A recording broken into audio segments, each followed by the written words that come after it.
अस्सलाम वालेकुम वरहमतुल्लाहि वबरकातुहू। Welcome to Waheed academy connecting with EVS by Gulerana Ali.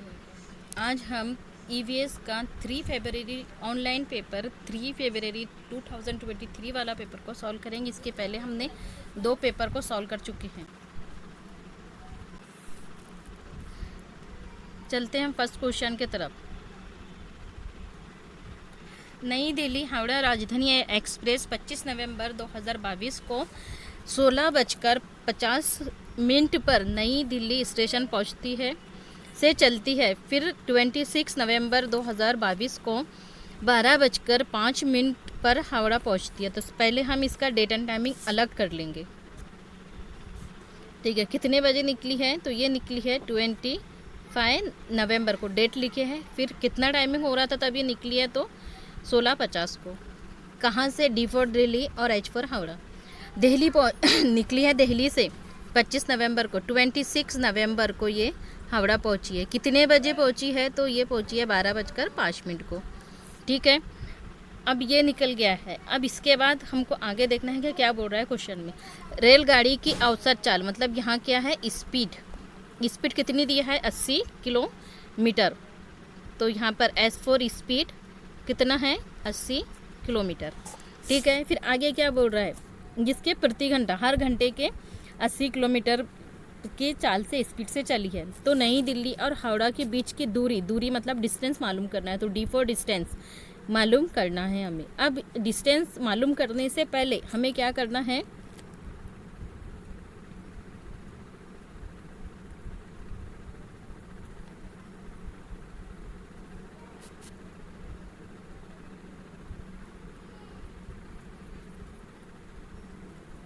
Distance मालूम करने से पहले हमें टाइमर निकाल लेना है, टाइमिंग निकालना है हमें। तो हमें टाइमिंग कैसे निकालना है? 25 से 26 कितना टाइम होता है? तो 25 से 26 24 घंटे होते हैं। ठीक है, 24 घंटे में से माइनस कौन सा करेंगे हम? 16 वाला। तो 16:50 को हम माइनस करेंगे। टोटल समय कितना आएगा? तो ये होगा 7 घंटे 7 आवर 10 मिनट। ठीक है, ये हमारा टाइमिंग इतना हो रहा है। फिर आगे हमको कब पहुंची है ये? 12:05 पर। तो इसी में हम 7 को प्लस कर देंगे 12:05 को। अब कितना टाइमर हो जा रहा है? तो अब हो जाएगा 19 आवर 15 मिनट। कितना? 19 घंटे 15 मिनट का टाइमिंग हो रहा है। फिर अब ये हमने क्या निकाल लिया है? टाइमिंग निकल गया है। कितना टाइमर निकला है हमारा? तो टोटल टाइमिंग निकल गया हमारा 19:15 हो गया है। अब हम फार्मूला लेंगे डिस्टेंस का। तो डिस्टेंस का फार्मूला है D बराबर T4 time multiple S for speed. अब यहाँ पर हम अमाउंट रखेंगे। अब ये कैसे लेंगे? तो हम पहले 19 मल्टीपल 15 अपॉन 60 घंटे के लिए। ठीक है, फिर ये मल्टीपल क्या है? हमारा स्पीड 80 था, तो यहाँ 80 लिया हमने। ठीक है, अब इनको मल्टीपल कर रहे हैं हमने 19 को 15 से। तो कितना आता है? 1155 आता है। अपॉन कितना था? 60 एक घंटे का मल्टीपल 80। अब इनको सॉल्व करेंगे हम। तो इसका आंसर कितना आएगा? इनको हम मल्टीपल करेंगे, फिर 80 से उसको डिवाइडेड करेंगे, फिर 80 से मल्टीपल करेंगे। तो इसका आंसर होगा 1540 किलोमीटर। क्या है ये? उसका डिस्टेंस निकला है। तो अब चलते, हमने निकाल लिया है ये डिस्टेंस। अब हमारा आंसर कितना आना चाहिए? 1540। चलते हैं ऑप्शन की तरफ। 1540 किस ऑप्शन में हमको नज़र आ रहा है? तो option C is correct answer. चलते हैं नेक्स्ट क्वेश्चन की तरफ। सेकंड,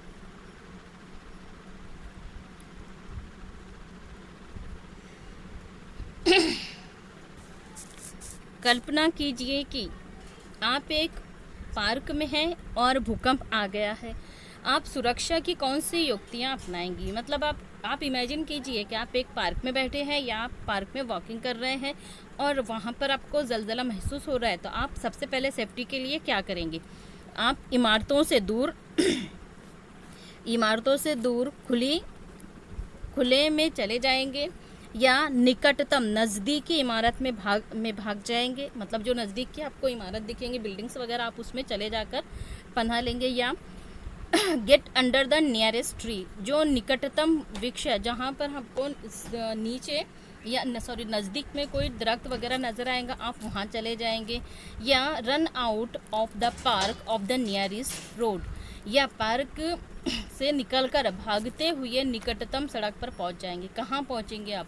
तो जहाँ पर भी, जब भी आपका ऐसा ज़लज़ला वगैरह महसूस हो, तो तब आप क्या करेंगे? जहाँ पर आपको लग रहा है कि यहाँ पर ज़लज़ला आने के इम्कानात है या ज़लज़ला आ रहा है, महसूस हो रहा है, तो उसके लिए आप सबसे पहले उस जगह से दूर चले जाएंगे। क्या करेंगे? उस जगह से दूर खुली जगह में जाएंगे, ताकि कुछ बिल्डिंग्स वगैरह जो है वो आपको नुकसान ना हो आप उसके गिरने से।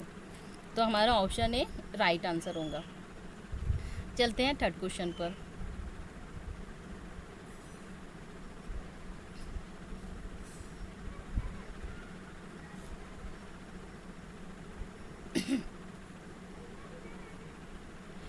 निम्नलिखित में से कला के कौन से रूप में प्राकृतिक रंगों जैसे नील, हल्दी से मिश्रित मतलब मिले हुए और पुष्पों के वर्णों एवं पेड़ों की छाल से उसमें मिले हुए हैं? मतलब ऐसी कौन सी पेंटिंग्स के बारे में पूछ रहा है। ऐसी कौन सी पेंटिंग्स है जिसमें जो कुदरती रंग होते हैं वो शामिल करते हैं उसके अंदर, और साथ में क्या शामिल किया जाता है उसमें? नील हल्दी को भी मिलाया जाता है, फूलों को मिलाया जाता है उसमें, और कौन से वाले? डेज फ्लावर्स को और रंगीन पेड़ों की छाल को मिलाया जाता है, और चावल को भी मिलाया जाता है। रंगीन पेस्ट बनाकर उसकी पेंटिंग की जाती है, चित्रकला बनाई जाती है। पहचानो वो कौन सी पेंटिंग्स है? मधुबनी है, वर्ली है, या वाल्मीकि है, और कलमकारी है, या फुलकारी है। तो कौन सी होंगी? तो ऐसी पेंटिंग जिसमें हम चावल के रंगीन पेंट्स के साथ, पेड़ों की छाल के साथ, मतलब चावल, पेड़ों की छाल, कलर, नील, हल्दी वगैरह सब मिलाकर पेंटिंग बनाते हैं, वो पेंटिंग है मधुबनी पेंटिंग। अब मधुबनी पेंटिंग किस राज्य की है, कौन से स्टेट की है? तो यहाँ पर कुछ स्टेट्स के नाम दिए हुए हैं और कुछ की पेंटिंग्स भी दी हुई है। ये यहाँ पर भी मैच द पेयर में भी आ सकता है, ये क्वेश्चन इम्पोर्टेंट है। तो मधुबनी पेंटिंग कहाँ की है? बिहार की है। वर्ली पेंटिंग महाराष्ट्र की है, और कलमकारी पेंटिंग आंध्र प्रदेश की, फुलकारी हरियाणा की। चारों के नेम आपको याद होना चाहिए। चलते हैं नेक्स्ट क्वेश्चन की तरफ।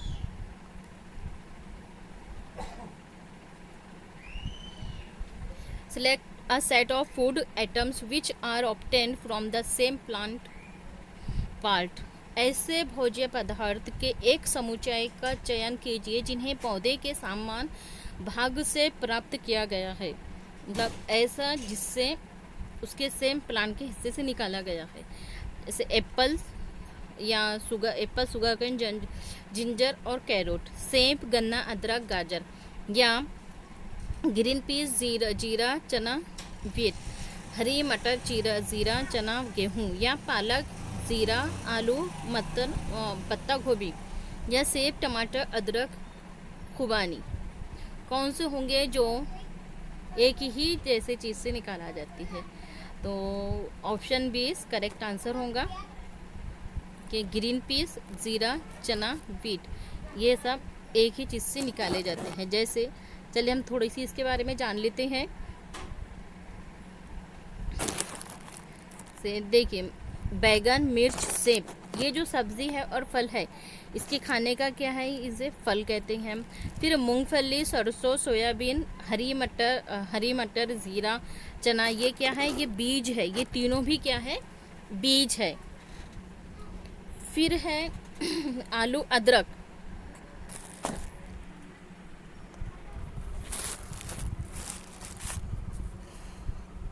आलू अदरक कहाँ पर होते हैं, तो आलू अदरक तने में होती है।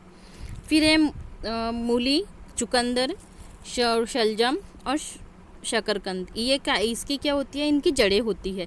तो यहाँ पर भी उसने क्या पूछा है हमको कि ये क्या है, मतलब ये किसके थ्रू निकलती है। तो ये क्या है, हरी मटर, जीरा, चना, गेहूँ, ये क्या है, बीज है तीनों भी। यहाँ देखिए स्पिनच, ये क्या है, ये सब्जी हो रही है।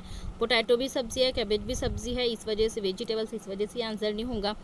यहाँ पर जीरा दिया है, मतलब ये बीज दे दिया है बीच में। तीन वेजिटेबल्स है, 3 सब्जियाँ हैं, 3 फल है।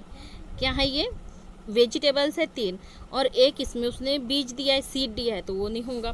फिर यहाँ पर फोर्थ में क्या दिया है, एप्पल दिया है, मतलब यहाँ पर उसने क्या दे दिया है, फ्रूट दे दिया है। फिर टोमेटो, जिंजर और एप्रिकॉट, यहाँ पर क्या दिया है, ये उसने बाकी के फ्रूट्स में दे दिया है, इसलिए हमारा सेकंड ऑप्शन करेक्ट होगा।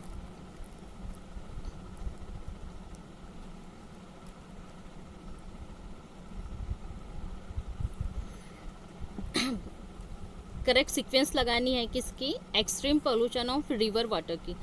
नीचे घटनाओं का क्रम दिया गया है जिससे नदी के जल में अत्यधिक प्रदूषण हो गया है। सही क्रम ज्ञात कीजिए।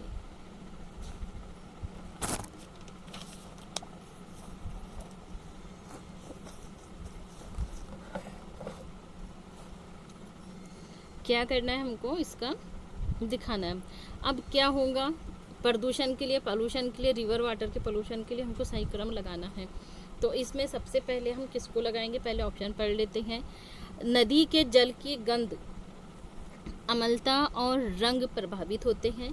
ऑप्शन बी है, जल में जलीय जीवन जीवित नहीं रह सकते हैं। और तीसरे ऑप्शन में है, सभी व्यवहारिक उद्देश्यों के लिए नदी मूर्त हो गई है। फिर है, जल में हानिकारक रसायन अधिकता से में छोड़े गए हैं। तो हमको नदी में पॉल्यूशन किस तरह से होता है पानी में, वो दिखाना है। तो सबसे पहले हम क्या लेंगे, सबसे पहले हम फर्स्ट पर लेंगे कि जब पानी में कोई ऐसी चीज़ें डाली जाती है जो टॉक्सिक केमिकल्स वगैरह हो उससे रिलेटेड, तो पानी उससे पॉल्यूशन होता है। तो पहले डी आ गया है हमारा ऑप्शन डी फर्स्ट।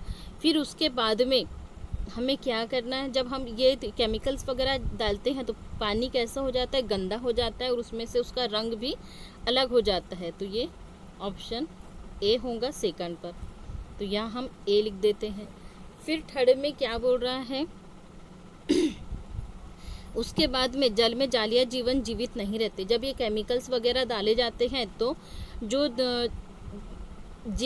जालिया जीवन होती है वहाँ की, जो लोग मतलब एनिमल्स वगैरह वो पानी में रहते हैं, वो मर जाती हैं। तो यहाँ पर ऑप्शन बी करेक्ट होगा तीसरे नंबर पर। फिर सभी व्यवहारिक उद्देश्य, अब हमारे पास सी बचते ही है तो हम ऑप्शन सी भी ले लेते हैं। देखते हैं ये ऑप्शन हमें किस ऑप्शन में नज़र आता है। डी ए बी सी, यहाँ पर क्या है, ए बी सी डी, तो ये कट जाएगा। फिर यहाँ बी है, चलो यहाँ डी, सी और डी में एक जैसे हमें थोड़ा बहुत नज़र आ रहा है, तो ऑप्शन सी में सेम ऑप्शन है, तो ऑप्शन सी करेक्ट आंसर होगा।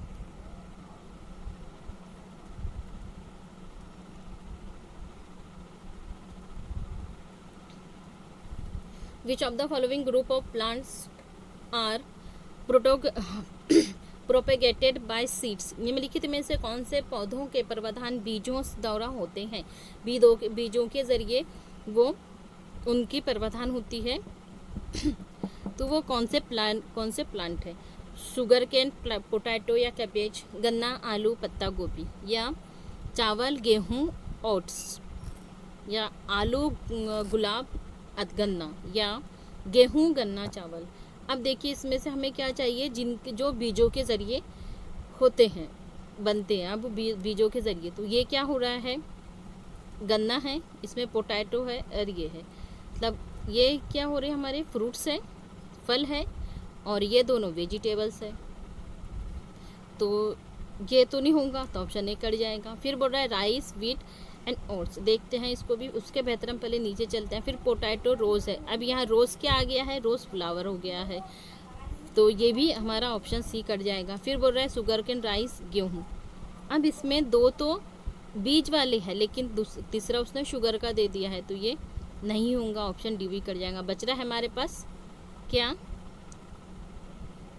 Option B. तो ऑप्शन बी करेक्ट आंसर होगा।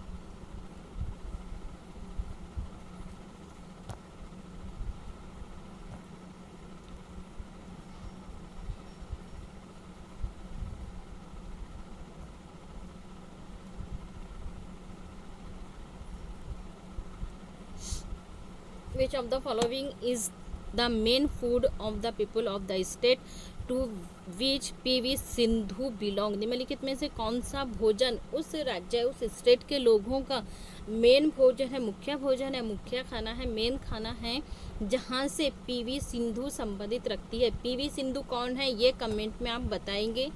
PV सिंधु कौन है? चलिए, तो PV सिंधु कौन है?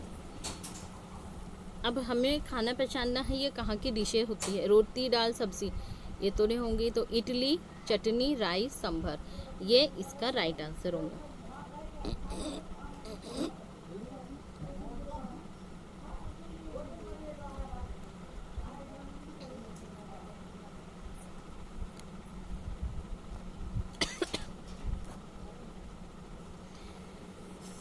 A has two sisters B and C. D is husband of A. What is the relationship of the daughters of B and C with D? A की दो बहनें हैं, क्या है? पहले हम A का ले लेंगे, रिलेशन बताना है हमको D और C में। तो पहले क्या है ये A की दो सिस्टर है, क्या है? इनकी दो सिस्टर है A की, कौन सी? तो एक B है और दूसरी C है, ठीक है।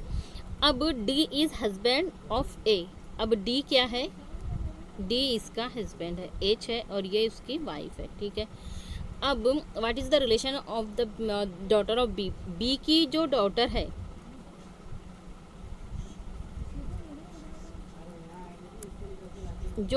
है, वो D की कौन है?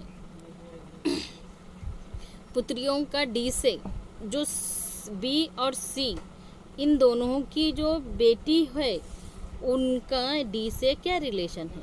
हमको D से क्या रिलेशन है वो पता करना है। तो वो कौन होगा? क्या वो D का अंकल होगा? D उनके अंकल होंगे, उनके क्या बोलते हैं उनको, आंटी होंगे, या उनका कजिन्स होगा, या उनकी बेटी होंगी? D इज डॉटर, तो ये अंकल होंगे। ए इज करेक्ट आंसर होगा, क्योंकि उनके मौसा होंगे वो। बी और सी के जो बेटी है, बी और सी के जो बच्चे हैं, उनका डी से ये रिलेशन होगा कि उनके अंकल होंगे, खालू होंगे, मौसा होंगे।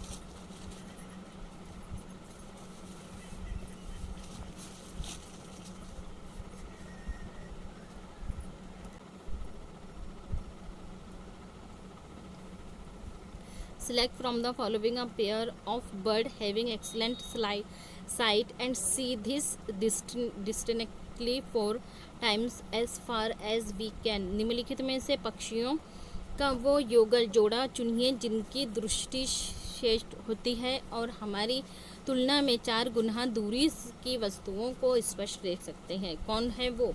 बहुत बार एक क्वेश्चन ऑनलाइन में पूछा गया और बहुत बार पूछा भी जाता है, तो सीधा हम आंसर पर चलेंगे। ईगल एंड वल्चर, बाज और गिद्ध, सबसे ज़्यादा 4 गुना, हमसे ज़्यादा 4 गुना यही दो जानवर है जो देखते हैं।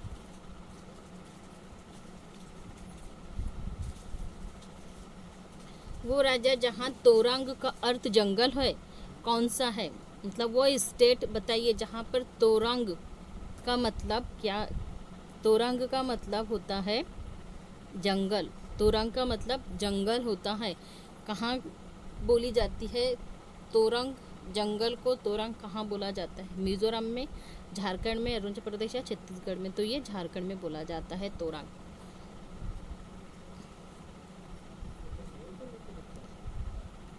जंगल को तोरंग कहा जाता है।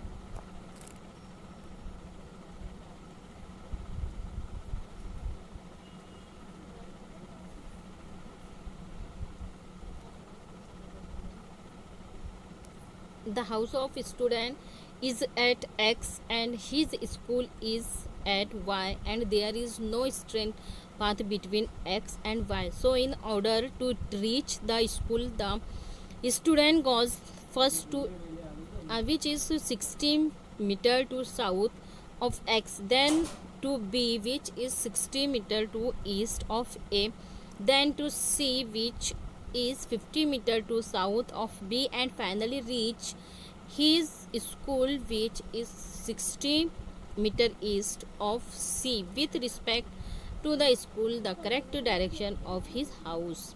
मतलब किसी बच्चे का घर कहाँ पर है, X पर है। तो हम चलिए पहले X पर चलते हैं। यहाँ क्या है, X पर होम है, ठीक है। अब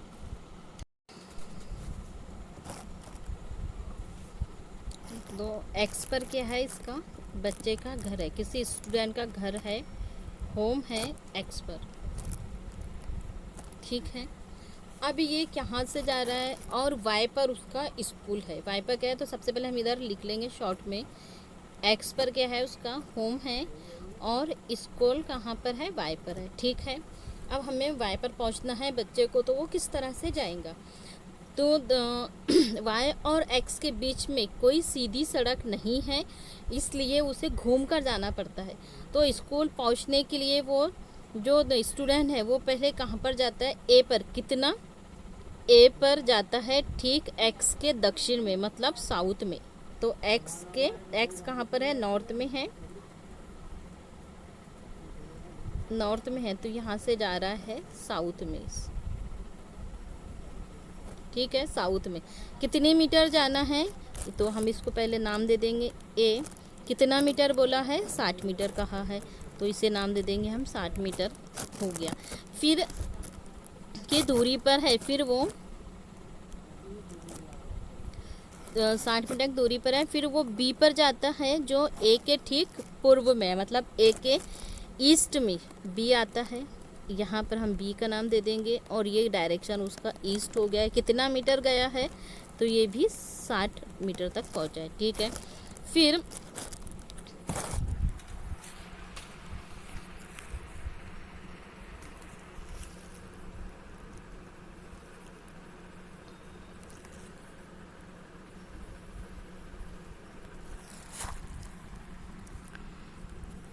चलिए एक्स पर क्या है, इसका होम है।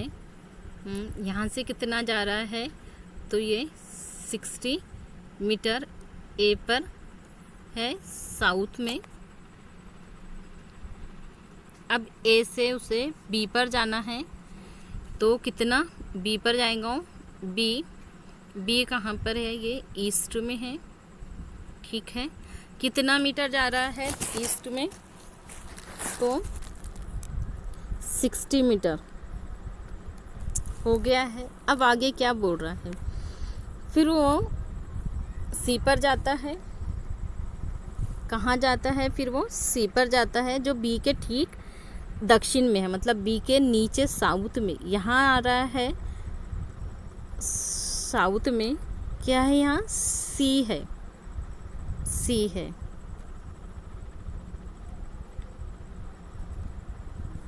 चलिए फिर क्या कहता है, ठीक कितने मीटर है, ये भी 60 मीटर है।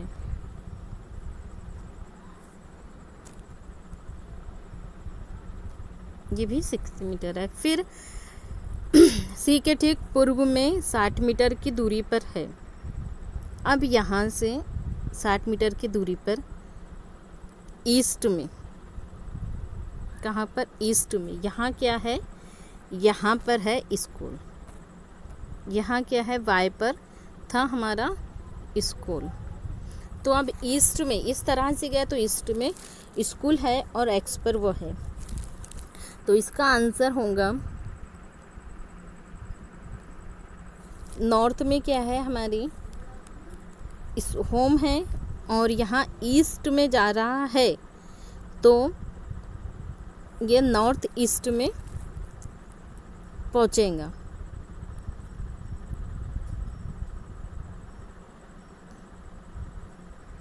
तो स्कूल के सापेक्ष उसके घर की सही दिशा क्या होगी? तो पहला तो हमने नॉर्थ निकाल लिया है, नॉर्थ होंगी। अब इधर से क्या होंगी? तो स्कूल से इधर है तो वेस्ट होगा, क्योंकि इधर वाले साइड में है। अगर से ये बोला जाता कि होम से, घर से स्कूल के सापेक्ष होता तो फिर ये ईस्ट होता, लेकिन यहाँ पर स्कूल के बोला है तो होम तो हमारा नॉर्थ में है, लेकिन स्कूल उस कहाँ पर है? वेस्ट में है। तो आंसर होगा नॉर्थ वेस्ट, ऑप्शन 4।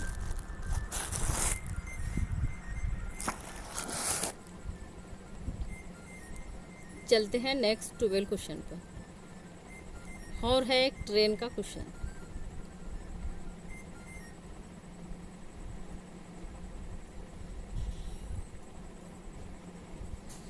एक train Bhiwandi road railway station से 22 नवंबर 2022 को 20 बजकर 30 पर चलती है और 24 नवंबर 2022 को 3 बजे नागरकोइल रेलवे स्टेशन को पहुंचती है। यदि ट्रेन ने इन दोनों रेलवे स्टेशनों के बीच कितनी दूरी डिस्टेंस तय की है? 1877 किलोमीटर की दूरी चली तो ट्रेन की औसत चाल स्पीड कितनी होंगी? हमें क्या पता करना है? स्पीड पता करना है। चलिए हम स्पीड पता करते हैं।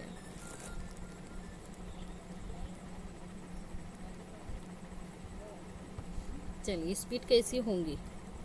सबसे पहले हमने क्या देखा था पहले के क्वेश्चन में कि पहले हमें टाइम एंड डेट निकाल देना है अलग। तो हम पहले निकालेंगे 24 नवंबर, ठीक है। कितने बजे चली थी ट्रेन? तो ट्रेन का टाइमिंग है कितना?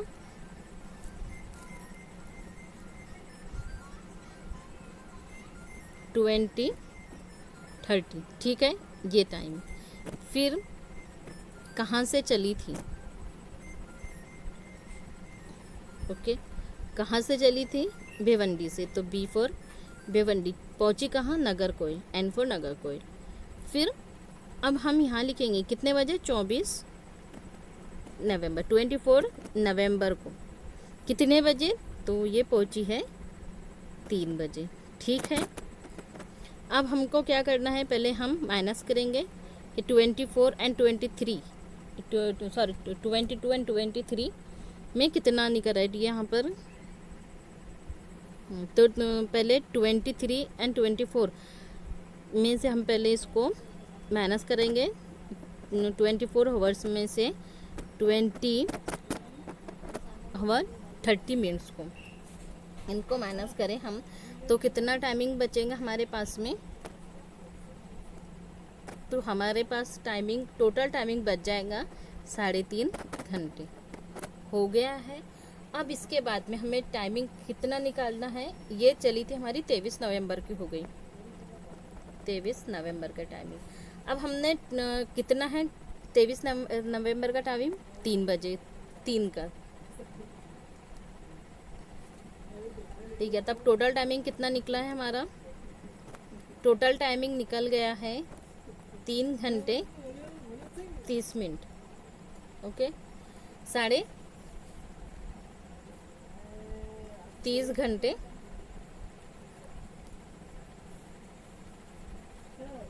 30 मिनट, 3 घंटे 30 मिनट हमने निकाल लिया है। अब टोटल डिस्टेंस कितना बताया है? तो टोटल डिस्टेंस कितना है?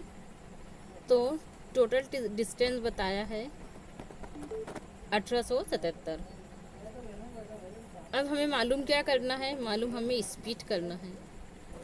स्पीड पता करना है हमें कितनी है। इसके लिए हमें स्पीड का फार्मूला लगाना होगा।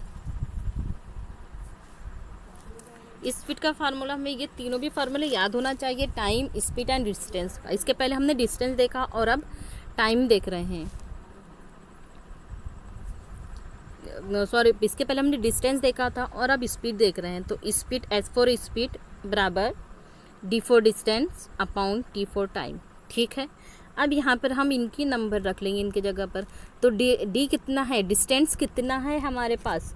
तो डिस्टेंस है 1877 डिस्टेंस है, अपॉन टाइम कितना निकाले थे अभी हमने, टाइमिंग देखा है हमने 30:30 निकला है, 30:30 घंटे टाइमिंग निकल गया है। अब इन दोनों को हम डिवाइडेड करेंगे और डिवाइडेड करने के बाद ये निकलता है हमारा 61.54 किलोमीटर। अब हम 61 है और 54 है तो ये कितने में होगा, तो S4 हमारा राइट आंसर जो निकलेगा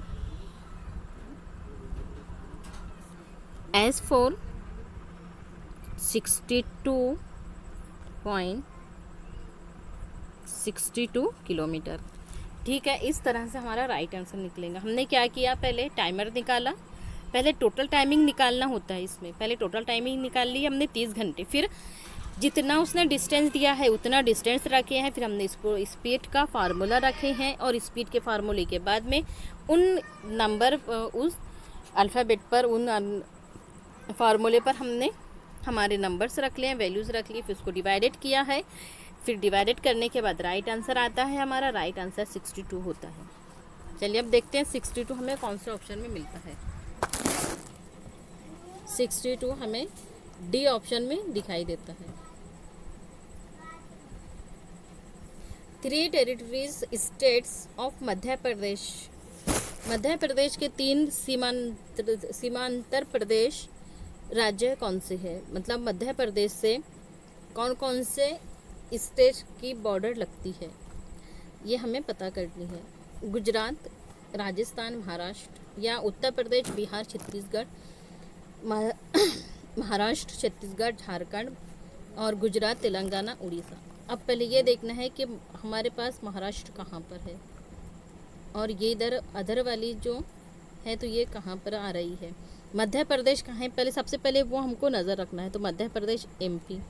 ठीक है, महाराष्ट्र कहाँ पर है, तो महाराष्ट्र कहाँ है, यहाँ पर है MH।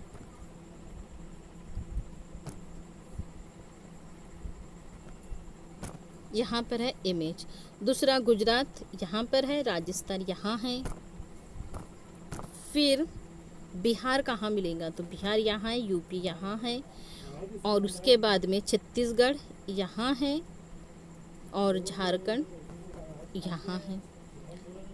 और कौन सा दिया है, तेलंगाना, तेलंगाना यहाँ पर मिलेगा, तो उड़ीसा हमको यहाँ मिलेगा, उड़ीसा इधर मिलेगा।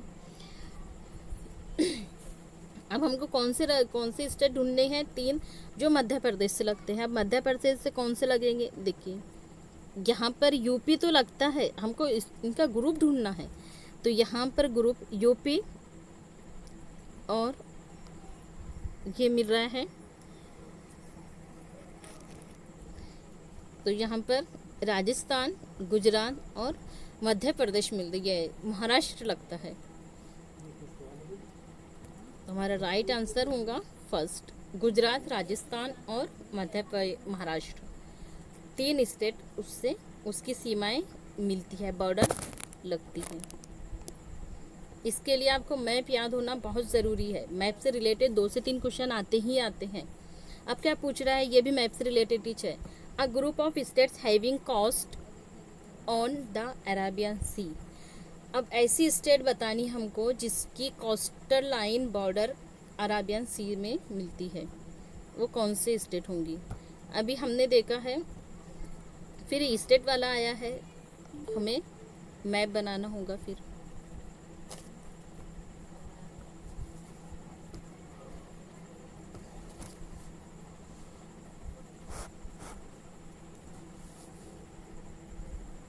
इधर क्या है, इधर है अरेबियन सी AC, और इधर है बे ऑफ बंगाल, बंगाल की खाड़ी BOB। ठीक है, हमको कहाँ का पूछा है उसने, समुद्र ताड़ बताना है अरब सागर के में जो भी स्टेट्स मिलती है। तो इसके लिए भी हमें सबसे पहले मैपिंग याद होना चाहिए, कौन सी स्टेट किस तरफ आती है, किस डायरेक्शन में आती है, कहाँ पर कौन सी जो स्टेट्स है वो किस, उसकी बॉर्डर कौन कौन।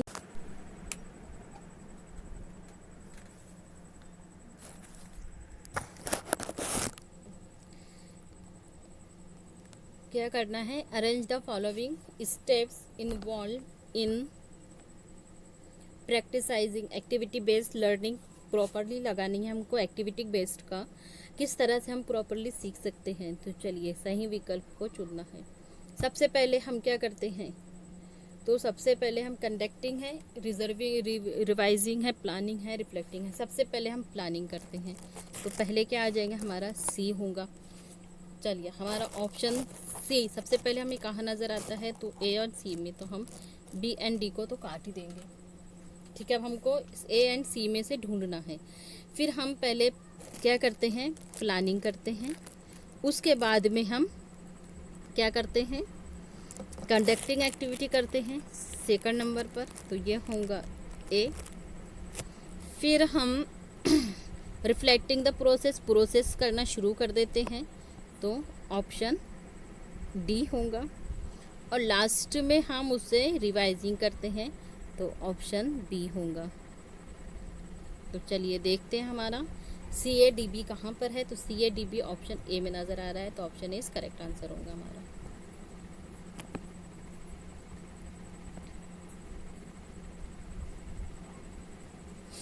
निम्नलिखित में से कौन सी स्थिति पर्यावरण अध्ययन की एकीकृत प्रकृति को दर्शाता है। Which of the following situations represent an integrated nature of EVS. चलिए फर्स्ट ऑप्शन में देखते हैं हम क्या कह रहा है। Drawing insight from the concept of science, social science and environmental education. विज्ञान, सामाजिक विज्ञान और पर्यावरण शिक्षा की अवधारणाओं से अंतर्दृष्टि विकसित करना। फिर है किसी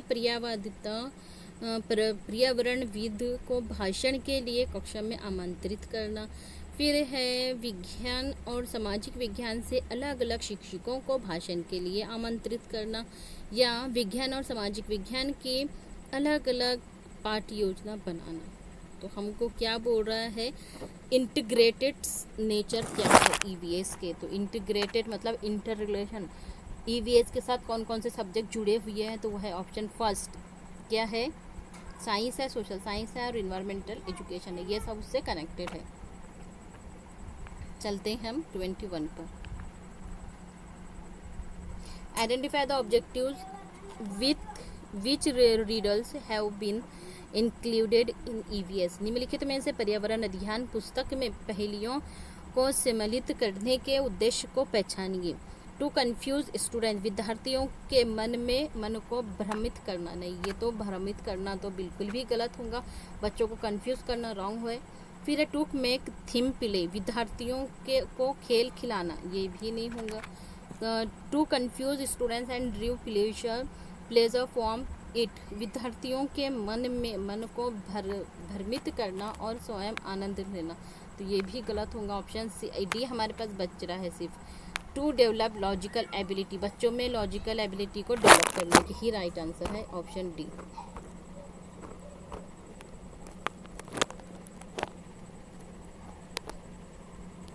Reema gives as assignment to her student to collect information on different festival celebrated in different parts of the country and displayed in the classroom. The objectives of these activities too. Rima ने अपने विद्यार्थियों को देश के विभिन्न भागों में मनाए गए विभिन्न त्योहारों के उत्सवों पर जानकारी एकत्रित करने का न्यायिक काम दिया है और उन्हें कक्षा में प्रदर्शित करने के लिए कहा है। इस कार्यक्रम का उद्देश्य क्या है, इसका मकसद क्या है, क्यों वो टीचर रीमा एक्टिविटी ले रही है अपने स्टूडेंट से, क्यों, तो देश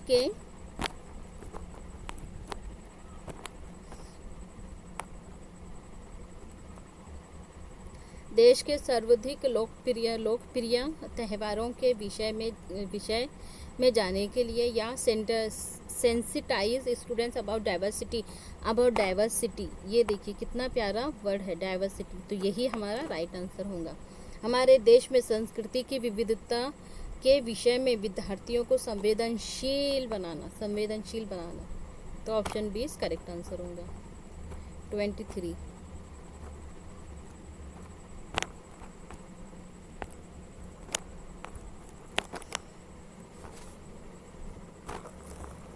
अति Aditya and EVS teacher sit with the students and they learn to make things from clay.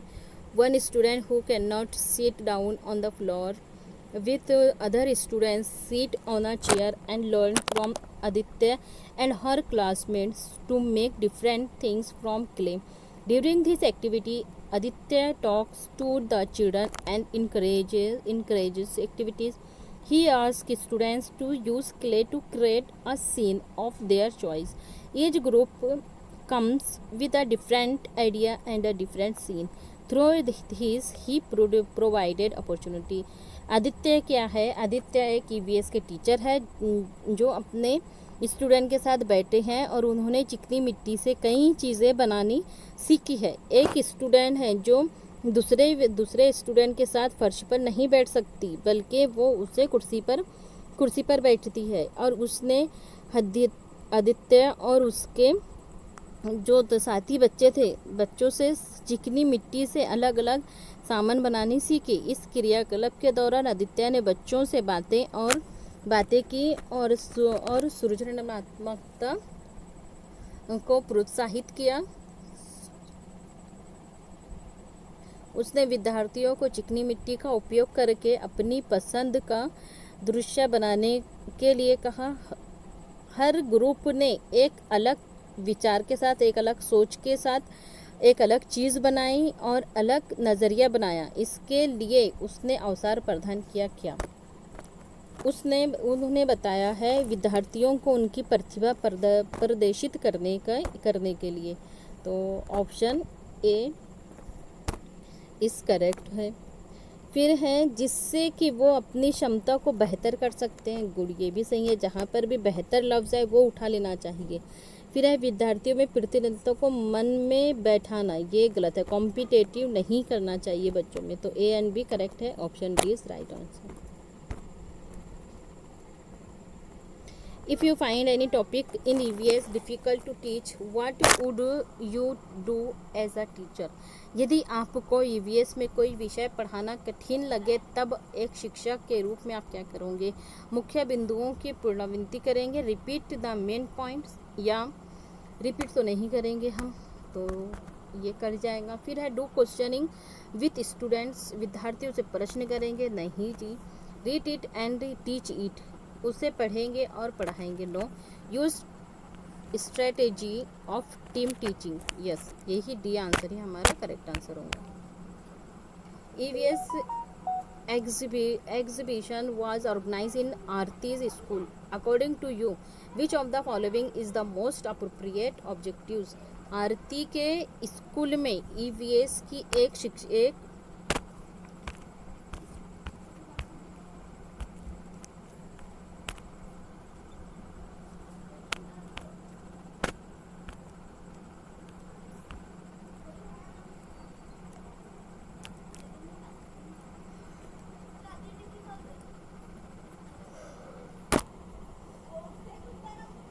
आरती के स्कूल में EVS के एक प्रदर्शन की आयोजन किया गया। आपके मुताबिक उसमें से कौन सी सबसे उपयुक्त उद्देश्य, मेन उद्देश्य है? तो क्या पूछ रहा है? विद्यार्थियों और माता पिता को संतुष्ट करना। माता पिता को नहीं, विद्यार्थी को होना चाहिए, तो गलत है। फिर है चैनलाइज क्रिएटिव, ये राइट है। विद्यार्थियों में रचनात्मक प्रवृत्ति को निर्देशित करना, यही करेक्ट आंसर है, B. 26 the method of teaching learning process in EVS does not depend on. EVS में शिक्षण अधिगम प्रक्रम की विधि निर्भर नहीं करती है स्कूल विद्यालय को प्रदर्शन करने में, या अवेलेबिलिटी ऑफ रिसोर्सेस में, नीड ऑफ चिल्ड्रन में, parallel learning experiences of children, तो स्कूल फिलोसफी में।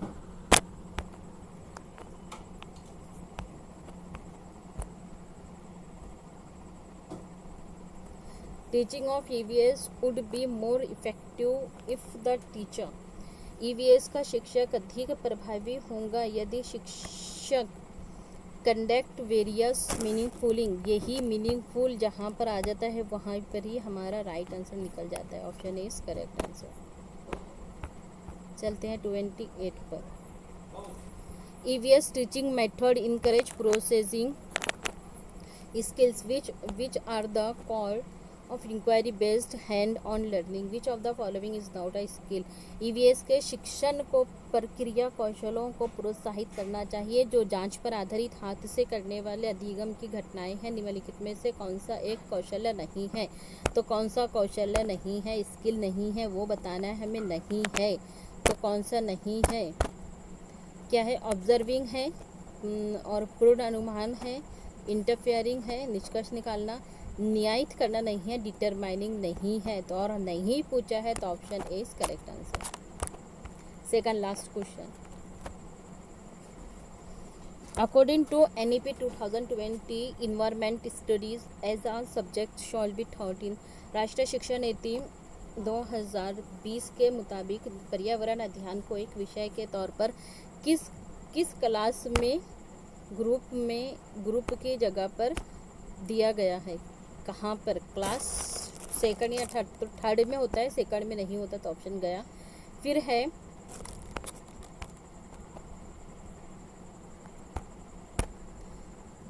है third and second, third, fourth and fifth. ठीक है, तो थर्ड से ही EVS स्टार्ट होता है। फिर 6, 7, 8 तो नहीं होगा, 9, 10 भी नहीं है, तो ऑप्शन बी इज करेक्ट होगा। चलिए लास्ट क्वेश्चन। चैनल को सब्सक्राइब, लाइक करना ना भूलें।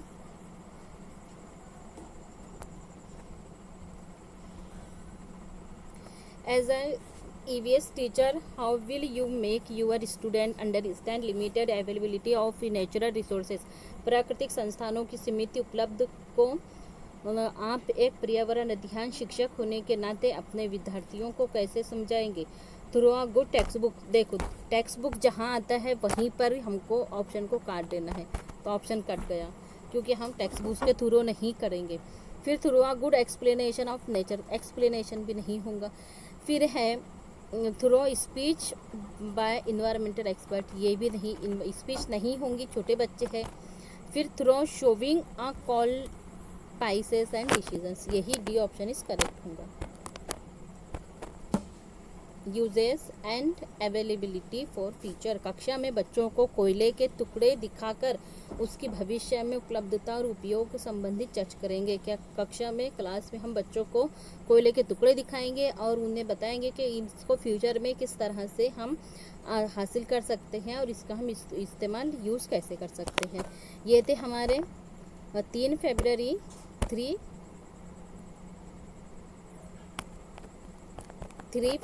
2023 के ऑनलाइन पेपर के क्वेश्चन। PY की सीरीज चल रही है हमारी यूट्यूब पर, और